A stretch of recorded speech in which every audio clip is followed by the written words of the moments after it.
नमस्कार। आकाशवाणी से प्रस्तुत है समाचार संध्या।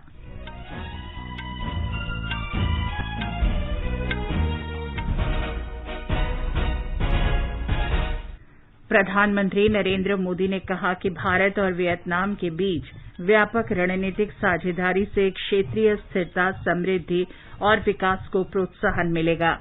केंद्र ने पर्वतीय और अन्य पर्यटन स्थलों में कोविड के प्रसार को रोकने के लिए राज्य सरकारों द्वारा उठाए गए कदमों की समीक्षा की। देश में अब तक 37 करोड़ 21 लाख से अधिक कोविड रोधी टीके लगाए गए हैं। कोविड से स्वस्थ होने की दर देश में 97.20% हुई।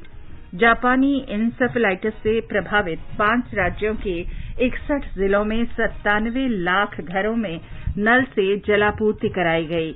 जम्मू कश्मीर के अनंतनाग जिले में एक मुठभेड़ में 3 आतंकवादी ढेर।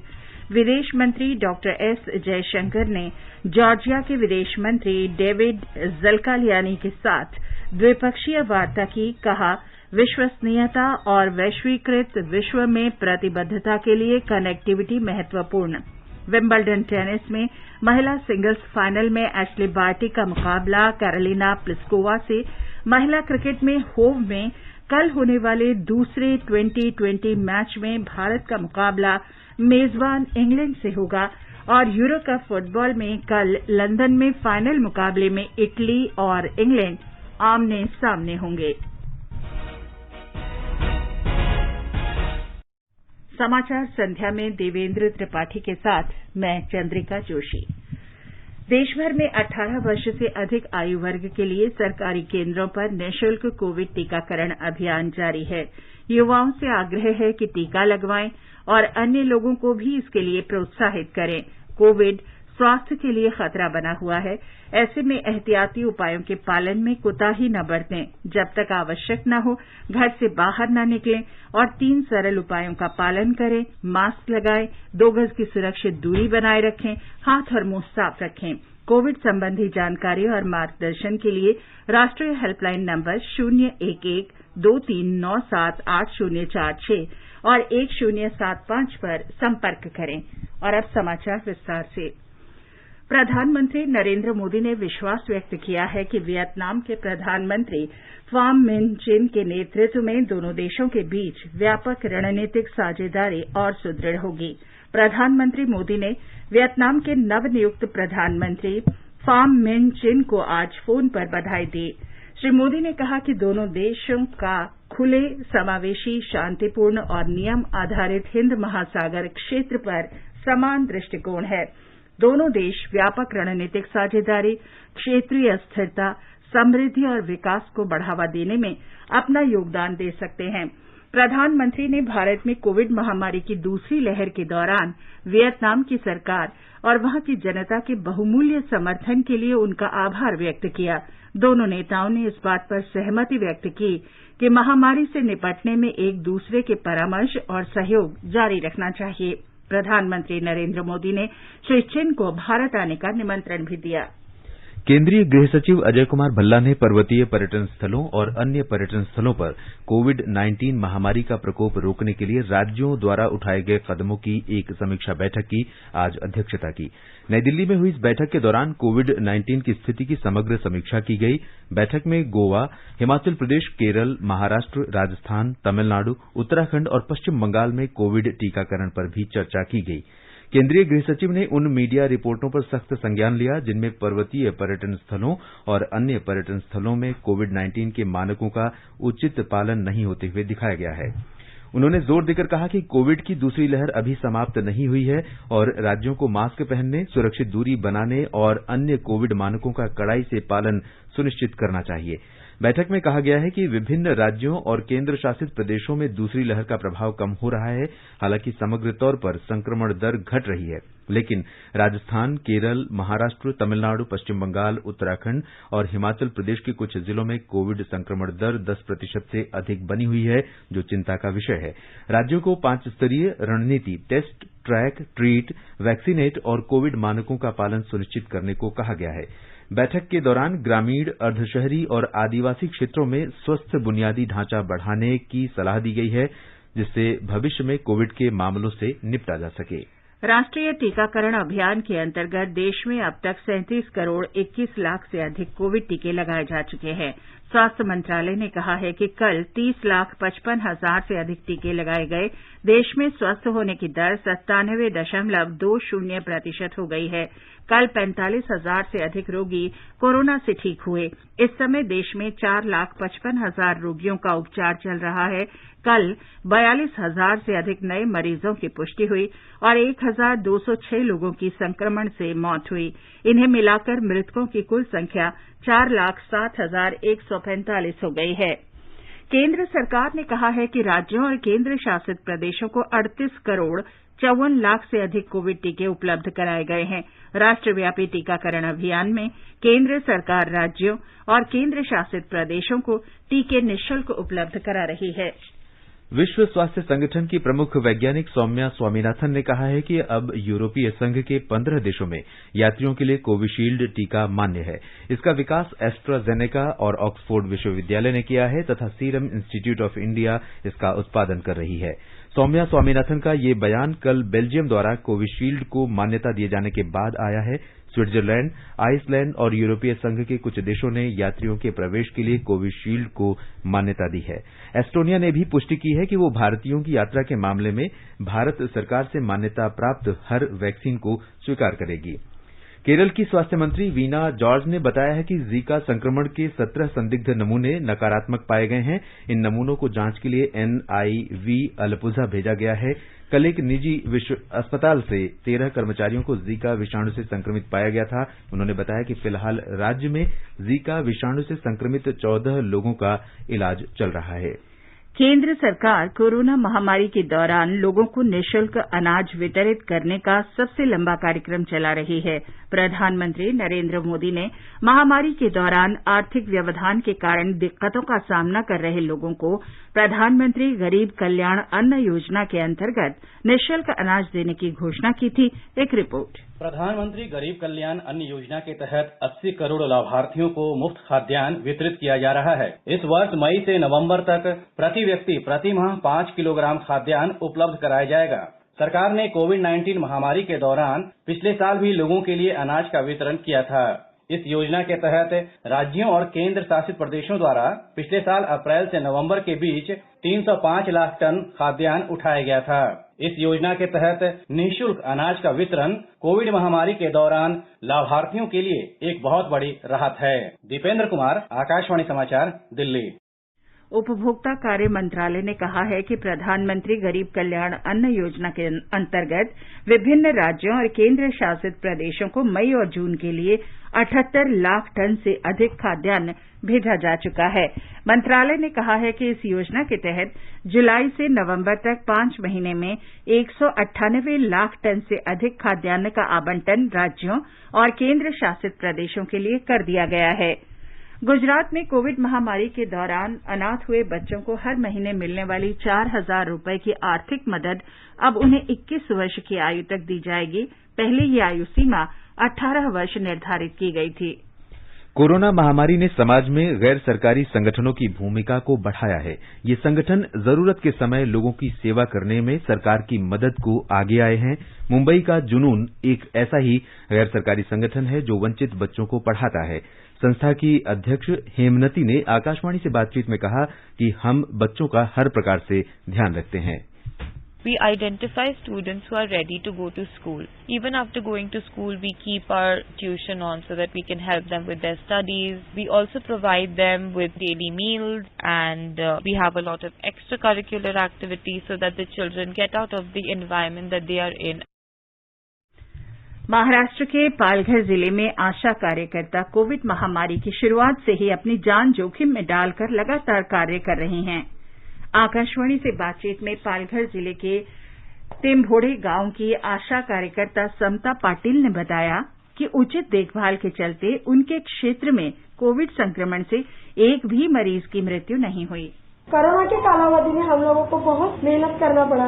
उसमें उनको हम कोरोना के विषय विषय में उनको जो हम यादी दिखाते थे कि देखो आपका नाम इसमें आया है, आपको ठीक होना है, तो इस तरह से हम उनको ठीक से जानकारी देके उनको तसल्ली देते थे कि आप ठीक हो जाएंगे, आपको हम अच्छे दवाखाने में लेके जाएंगे। जो हम अपने टेमुड़ा केंद्र के जो नागरिक आरोग्य केंद्र है उसमें उनको दवा देते थे और उसी दवा से वो ठीक हो जाते थे। और जिसको उस दवा से फर्क नहीं पड़ता था उसको मेडिकल से दवा लिख के देते थे, उसमें भी फर्क नहीं पड़ता था तो उसको कोविड सेंटर में हम लोग भर्ती करने के लिए जाते थे। और इस तरह से हम पूरे गाँव को अच्छे सेहत में सबको ठीक कर दिए।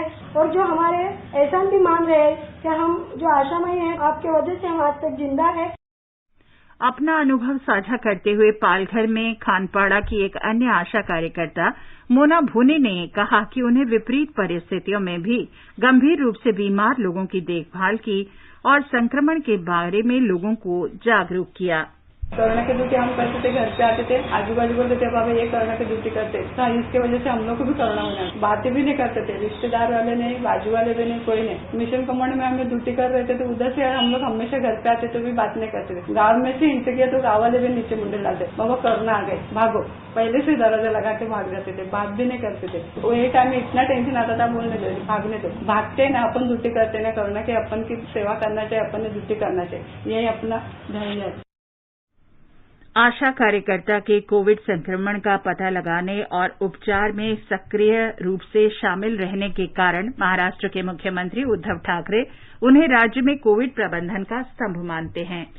मध्य प्रदेश में कल कोविड के 29 नए मामले सामने आए। हमारी संवाददाता ने बताया है कि राज्य में कोरोना की तीसरी लहर की किसी भी संभावना से निपटने के लिए ऑक्सीजन संयंत्र स्थापित किए जा रहे हैं। राज्य में सक्रिय मामले घटकर 406 हो गए हैं। प्रदेश में संक्रमण से मरने वालों की संख्या 9024 है, जबकि 38 मरीज कल संक्रमण से स्वस्थ हुए हैं। इंदौर और भोपाल दोनों शहरों में कोविड के 7 नए मामले सामने आए हैं। वहीं राज्य में प्रतिदिन 70,000 से अधिक परीक्षण किए जा रहे हैं। कुल 170 पीएसए ऑक्सीजन प्लांट प्रदेश में स्थापित किए जा रहे हैं। इनमें से 21 पीएसए संयंत्र स्थापित कर लिए गए हैं और शेष सितंबर माह तक स्थापित कर दिए जाएंगे। पूजा पी वर्धन, आकाशवाणी समाचार, भोपाल।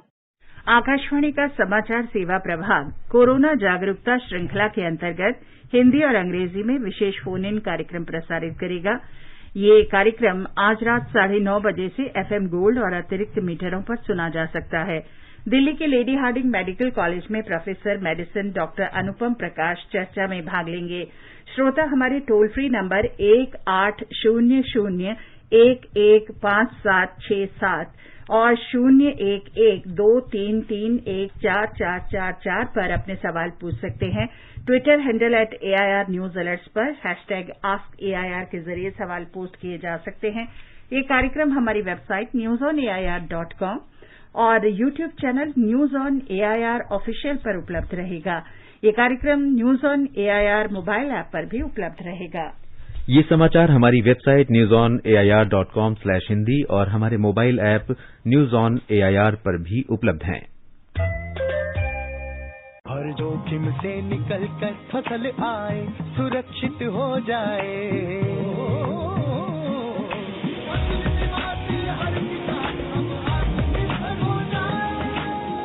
संकट के समय प्रधानमंत्री फसल बीमा योजना किसानों के लिए वरदान है। अब सूखा पड़े या बाढ़ आ जाए कोई डर नहीं, अब ओले पड़े या कीट पतंगे फसल खा जाए कोई फिक्र नहीं, क्योंकि हमने लिया है प्रधानमंत्री फसल बीमा। बुआई से फसल कटाई तक हर जोखिम का दावा, न्यूनतम प्रीमियम पर अधिकतम भुगतान का वादा। योजना से हर साल जुड़ रहे हैं 5 करोड़ से ज्यादा किसान। अब आपकी है बारी। नजदीकी कृषि कार्यालय, सहकारी समिति, बैंक शाखा, अधिकृत बीमा कंपनी या जन सेवा केंद्र में स्वेच्छा से करा सकते हैं पंजीकरण। फसल बीमा पोर्टल या फसल बीमा ऐप द्वारा भी कराया जा सकता है पंजीकरण। प्रधानमंत्री फसल बीमा योजना, आपकी फसलों का संपूर्ण सुरक्षा कवच। कृषि एवं किसान कल्याण मंत्रालय, भारत सरकार। चलो मिलकर एक शुरुआत करें, चलो एक फैसला आज करें, मास्क नहीं तो टोकेंगे, कोरोना को रोकेंगे, चलो एक इरादा करते हैं, चलो खुद से वादा करते हैं, मास्क नहीं तो टोकेंगे, कोरोना को रोकेंगे।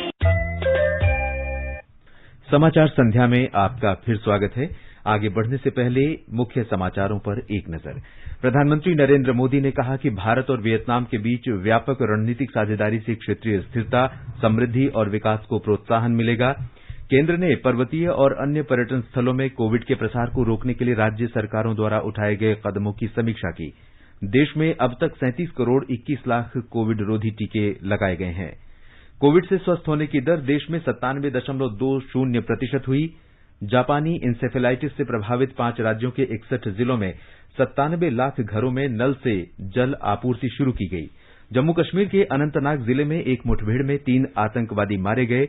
विदेश मंत्री डॉक्टर एस जयशंकर ने जॉर्जिया के विदेश मंत्री डेविड जालकालियानी के साथ द्विपक्षीय वार्ता की। कहा, विश्वसनीयता और वैश्वीकृत विश्व में प्रतिबद्धता के लिए कनेक्टिविटी महत्वपूर्ण।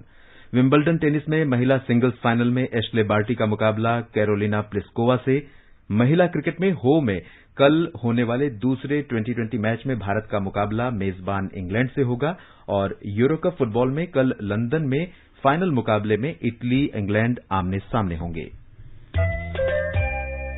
कोविड महामारी के दौरान लोगों की सुविधा के लिए बनाई गई राष्ट्रीय स्तर पर कई हेल्पलाइन काम कर रही हैं। सूचना और प्रसारण मंत्रालय इस बारे में लोगों में जागरूकता बढ़ा रहा है। हेल्पलाइन नंबर इस प्रकार से हैं। कोविड संबंधी सवालों के जवाब देने के लिए स्वास्थ्य और परिवार कल्याण मंत्रालय की हेल्पलाइन है 1075।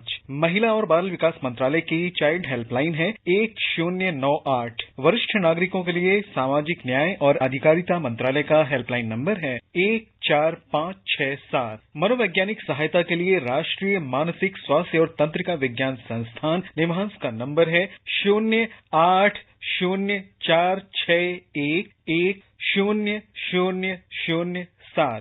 आयुष कोविड परामर्श हेल्पलाइन नंबर है 14443 और माई गव व्हाट्सएप हेल्प डेस्क नंबर है 9013151515। जल जीवन मिशन के तहत जापानी दिमागी बुखार यानी एक्यूट एन्सेफेलाइटिस सिंड्रोम से प्रभावित 61 जिलों में 97 लाख से अधिक घरों में नल से पेयजल की आपूर्ति की गई है। जल शक्ति मंत्रालय ने कहा है कि प्राथमिकता वाले इन जिलों में 22 महीने से कम अवधि में नल से पेयजल की आपूर्ति की गई है। जल जीवन मिशन द्वारा असम, बिहार, तमिलनाडु, उत्तर प्रदेश और पश्चिम बंगाल के प्रभावित जिलों में आर्थिक रूप से कमजोर परिवारों को नल से स्वच्छ पेयजल की आपूर्ति किए जाने से जापानी इंसेफेलाइटिस के फैलाव को कम करने के अभियान में बहुत सहायता मिली है। 15 अगस्त 2019 को जब जल जीवन मिशन की घोषणा की गई थी, उस समय 5 राज्यों के जापानी दिमागी बुखार से पीड़ित 61 जिलों में केवल 8 लाख घरों में नल से पेयजल की आपूर्ति होती थी। मंत्रालय के अनुसार जल जीवन मिशन के लागू होने के बाद इन प्रभावित जिलों में अब 1 करोड़ से ज्यादा घरों में पेयजल आपूर्ति होती है। जापानी दिमागी बुखार एक्यूट इंसेफेलाइटिस सिंड्रोम से पीड़ित इन राज्यों को 4 अरब 62 करोड़ रुपए से ज्यादा की राशि आवंटित की गई है। भारतीय जनता पार्टी ने राजस्थान में अशोक गहलोत सरकार की आलोचना करते हुए कहा है कि वो राज्य में बढ़ते अपराधों पर नियंत्रण पाने में नाकाम रही है। आज नई दिल्ली में भाजपा प्रवक्ता राज्यवर्धन राठौड़ ने कहा कि वर्ष 2019-20 की अपराध रिपोर्ट के अनुसार राजस्थान देश में शीर्ष पर है। 2019-2020 के देश के जो क्राइम के आंकड़े हैं उसके अंदर राजस्थान अनफॉर्चुनेटली नंबर 1 स्थान पर है। महिलाओं के ऊपर क्राइम पर नंबर 1 स्थान पर है। दलितों के ऊपर जो अत्याचार हो रहा है, क्राइम हो रहे हैं, उसमें नंबर 2 से नंबर 1 के स्थान पर जा रहा है। राजस्थान की सरकार का एक ही लक्ष्य है और उस लक्ष्य के कारण ये सब हो रहा है, सत्ता में बने रहना। उत्तर प्रदेश के मुख्यमंत्री योगी आदित्यनाथ ने आज कहा कि राज्य के त्रिस्तरीय पंचायत चुनावों में भाजपा को मिली प्रचंड जीत राज्य सरकार की विकास नीतियों का ही परिणाम है। उन्होंने कहा कि भाजपा ब्लॉक प्रमुखों की कुल 825 सीटों में से 635 से अधिक सीटों पर जीत रही है। लखनऊ में आज पत्रकारों से बातचीत में मुख्यमंत्री योगी आदित्यनाथ ने कहा कि प्रधानमंत्री नरेंद्र मोदी ने 7 साल पहले सबका साथ सबका विकास का जो मूल मंत्र दिया था, राज्य सरकार ने उसी के अनुरूप बिना किसी भेदभाव के सभी के लिए योजनाएं बनाई। समाज के हर वर्ग को योजनाओं का लाभ मिल रहा है और त्रिस्तरीय पंचायत चुनावों में मिली अभूतपूर्व जीत इन्हीं नीतियों का परिणाम है। भारतीय जनता पार्टी किसान मोर्चा के राष्ट्रीय महासचिव अनिल बोंडे ने आज कहा कि महाराष्ट्र में महाविकास अघाड़ी सरकार को केंद्र सरकार के कृषि कानूनों को बिना किसी बदलाव के स्वीकार करना चाहिए। श्री बोंडे ने मुंबई में कहा कि प्रधानमंत्री नरेंद्र मोदी की सरकार ने किसानों को अपनी उपज की बिक्री की आजादी देने के लिए कृषि कानूनों में बदलाव का प्रयास किया है। श्री बोंडे ने कहा कि किसान मोर्चा मांग करता है कि महाविकास अघाड़ी सरकार को किसानों के हित में केंद्रीय कानूनों को स्वीकार करना चाहिए। महाराष्ट्र सरकार ने कांग्रेस नेता नाना पटोले द्वारा फोन टैपिंग के आरोपों की जांच के लिए पुलिस महानिदेशक संजय पांडे की अध्यक्षता में 3 सदस्यीय समिति का गठन किया है। कल गठित की गई इस समिति को मामले की जांच करके 3 महीने के भीतर अपनी रिपोर्ट देने को कहा गया है। प्रदेश कांग्रेस अध्यक्ष नाना पटोले ने आरोप लगाया था कि राज्य में 2014 से 2019 के बीच भाजपा नेतृत्व वाली सरकार में कई राजनेताओं और नौकरशाहों के फोन टैप किए गए थे। केंद्र शासित प्रदेश जम्मू कश्मीर के अनंतनाग जिले में आज दोपहर सुरक्षा बलों के साथ मुठभेड़ में 3 आतंकवादी मारे गए। अभी तक मिली सूचना के मुताबिक जिले के रानीपुरा इलाके के क्वारीगम में सुरक्षा बलों के एक संयुक्त दल और आतंकवादियों के बीच मुठभेड़ में ये आतंकवादी मारे गए। अभियान अभी जारी है। पुलिस ने कहा है कि मारे गए आतंकवादियों में से एक की पहचान आरिफ हजाम के तौर पर हुई है। वो प्रतिबंधित आतंकवादी गुट लश्कर-ए तैयबा से जुड़ा था और 6 जून 2019 को 162 प्रादेशिक सेना के हवलदार मंजूर बेग की हत्या में शामिल रहा। उस समय श्री बेग छुट्टी पर थे। इस बीच अंतिम समाचार आने तक सुरक्षा बलों का अभियान जारी है। ब्यौरे की प्रतीक्षा है। केंद्र शासित प्रदेश जम्मू कश्मीर में उपराज्यपाल मनोज सिन्हा ने आज वीडियो कॉन्फ्रेंसिंग के जरिए श्रीनगर स्मार्ट सिटी की कई परियोजनाओं का उद्घाटन किया। इन परियोजनाओं का उद्देश्य जम्मू कश्मीर के शहरों में परिवर्तन लाना और उन्हें अधिक जीवंत, नागरिक अनुकूल और नैसर्गिक रूप से आधुनिक बनाना है। उपराज्यपाल ने माई श्रीनगर मोबाइल ऐप भी लॉन्च किया, जिसे श्रीनगर के नागरिकों और पर्यटकों की आवश्यकता को पूरी करने वाली वन स्टॉप सोल्यूशन के रूप में पेश किया गया है। इस अवसर पर उपराज्यपाल ने कहा कि जम्मू कश्मीर सरकार जम्मू और श्रीनगर को विश्वस्तरीय, आधुनिक, टिकाऊ और जीवंत शहरों के रूप में विकसित करने का हर संभव प्रयास कर रही है। प्रधानमंत्री नरेंद्र मोदी 25 जुलाई को आकाशवाणी पर मन की बात कार्यक्रम में देश विदेश के लोगों के साथ अपने विचार साझा करेंगे। मासिक रेडियो कार्यक्रम की ये 79वीं कड़ी होगी। प्रधानमंत्री ने लोगों से उन विषयों पर अपने विचार साझा करने को कहा है ताकि कार्यक्रम की आगामी कड़ी में उन पर विचार रख सकें। लोग नमो ऐप या माईगॉव ओपन फोरम में अपने विचार साझा कर सकते हैं। वे टोल फ्री नंबर 1800-117800 पर भी डायल कर सकते हैं और हिंदी या अंग्रेजी में प्रधानमंत्री के लिए संदेश रिकॉर्ड कर सकते हैं। ये समाचार आकाशवाणी से प्रसारित किए जा रहे हैं। ताजा समाचार जानने के लिए आप हमारे Twitter handle @AIR News Hindi को फॉलो कर सकते हैं।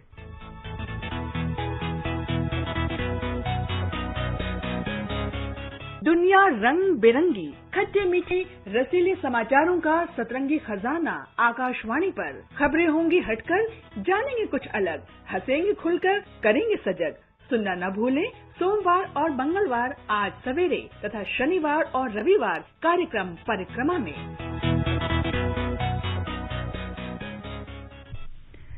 विदेश मंत्री डॉक्टर एस जयशंकर ने आज जॉर्जिया के उप प्रधानमंत्री और विदेश मंत्री डेविड ज़ाल्का-लियानी के साथ बातचीत की।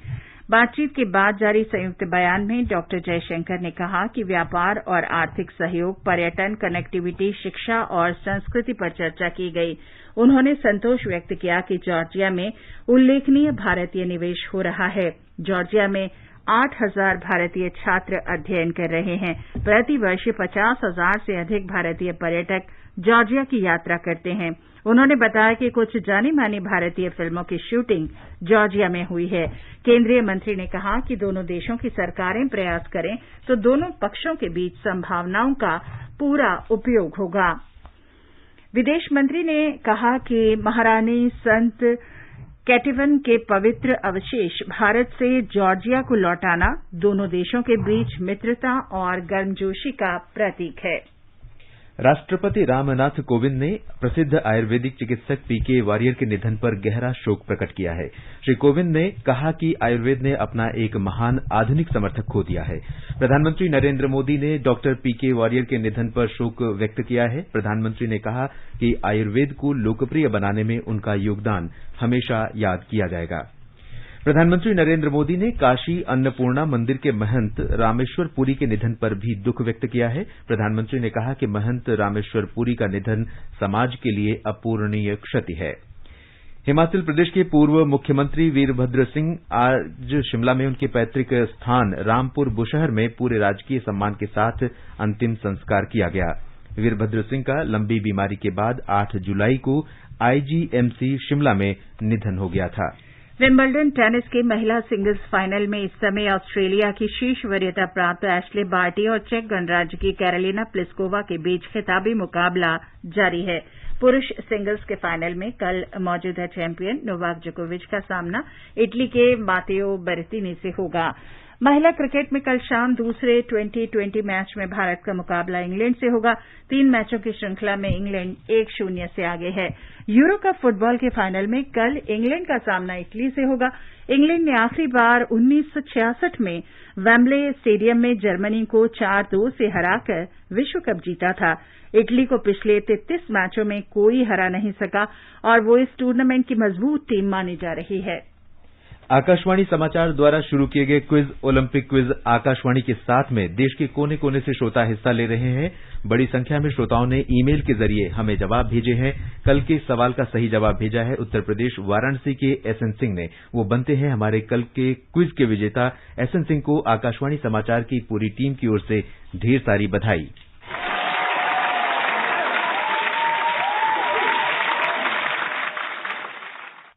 आकाशवाणी समाचार से बातचीत में एसएन सिंह ने ओलंपिक क्विज के विजेता बनने पर अपनी प्रसन्नता व्यक्त की। आज के ओलंपिक क्विज का विजेता बनने पर मुझे बहुत खुशी हो रहा है। इसके लिए मैं आकाशवाणी टीम को धन्यवाद देता हूं कि उन्होंने इस तरह का बहुत अच्छा पहल किया है। मैं ओलंपिक में भाग लेने वाले सभी भारतीय खिलाड़ियों को भी धन्यवाद देता हूं और ईश्वर से प्रार्थना करता हूं कि गोल्ड मेडल जीतें।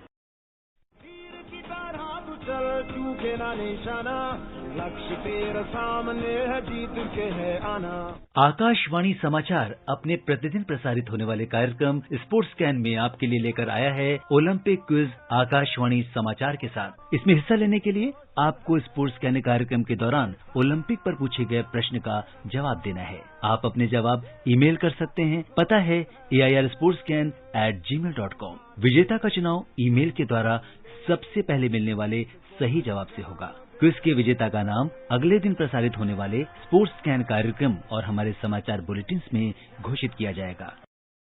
टोक्यो ओलंपिक में अब कुछ ही दिन बाकी हैं। खिलाड़ी अपनी तैयारी के अंतिम चरण में हैं। आकाशवाणी समाचार की ओलंपिक श्रृंखला में आज हम बात करेंगे महिला हॉकी टीम की सदस्य नेहा गोयल की। चल चूके ना निशाना, लक्ष्य तेरा सामने है, जीत के है आना। 15 नवंबर 1996 को सोनीपत हरियाणा में जन्मी देश की महिला हॉकी टीम की सदस्य नेहा गोयल अब अपनी हॉकी का जादू टोक्यो में दिखाने को तैयार हैं। नेहा ने 2018 विश्व कप, एशियाई खेल और राष्ट्रमंडल खेलों में हिस्सा लिया। नेहा ने अपना जीवन बहुत ही अभावों में बिताया, लेकिन वो डटी रही और कुछ कर गुजरने की तमन्ना उन्हें हॉकी के मैदान में ले आई। मन की बात कार्यक्रम में प्रधानमंत्री नरेंद्र मोदी ने नेहा का जिक्र करते हुए कहा था कि उनके जीवन से बहुत से लोगों को प्रेरणा मिलती है, क्योंकि वो संसाधनों के अभाव में भी डटी रहीं, जुटी रहीं। और अंत में मुख्य समाचार एक बार फिर। प्रधानमंत्री नरेंद्र मोदी ने कहा कि भारत और वियतनाम के बीच व्यापक रणनीतिक साझेदारी से क्षेत्रीय स्थिरता, समृद्धि और विकास को प्रोत्साहन मिलेगा। केंद्र ने पर्वतीय और अन्य पर्यटन स्थलों में कोविड के प्रसार को रोकने के लिए राज्य सरकारों द्वारा उठाए गए कदमों की समीक्षा की। देश में अब तक 37 करोड़ 21 लाख से अधिक कोविड रोधी टीके लगाए गए हैं। कोविड से स्वस्थ होने की दर देश में 97.20% हुई। जापानी इंसेफेलाइटिस से प्रभावित 5 राज्यों के 61 जिलों में 97 लाख घरों में नल से जलापूर्ति कराई गई। जम्मू कश्मीर के अनंतनाग जिले में एक मुठभेड़ में 3 आतंकवादी ढेर। विदेश मंत्री डॉक्टर एस जयशंकर ने जॉर्जिया के विदेश मंत्री डेविड ज़ाल्कालियानी के साथ द्विपक्षीय वार्ता की। कहा, विश्वसनीयता और वैश्वीकृत विश्व में प्रतिबद्धता के लिए कनेक्टिविटी महत्वपूर्ण। विंबलडन टेनिस में महिला सिंगल्स फाइनल में एश्ले बार्टी का मुकाबला कैरोलिना प्लिस्कोवा से। महिला क्रिकेट में होव में कल होने वाले दूसरे T20 मैच में भारत का मुकाबला मेजबान इंग्लैंड से और यूरो कप फुटबॉल में कल लंदन में फाइनल मुकाबले में इटली और इंग्लैंड आमने सामने होंगे। इसके साथ ही समाचार संध्या का ये अंक समाप्त हुआ। नमस्कार।